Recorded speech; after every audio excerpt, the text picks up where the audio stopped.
Guys, sino yan? Oh, Stig, sino yan, guys? Sorry, guys. Sino kaya yun? Guys, sino yun? Sino po sila? May utang ka sa akin, ha? Anong utang po? 5 milyon. Itong bahay na to, yung upa nyo. Ito po ba? Nag-uupa lang po kami. Sino po kayo? Ito bahay.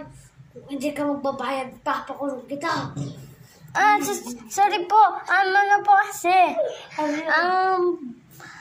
Ang nagbabayad po kasi hindi po ako yung nagbabayad dito eh. Sino yan?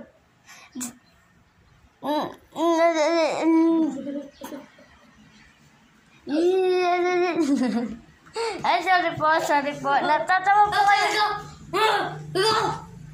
Sorry po. Hindi po mahuli. Babae ka. Hindi na po. Ba't po kayo tumatawa? Akin na lang pagbagas nyo, ha?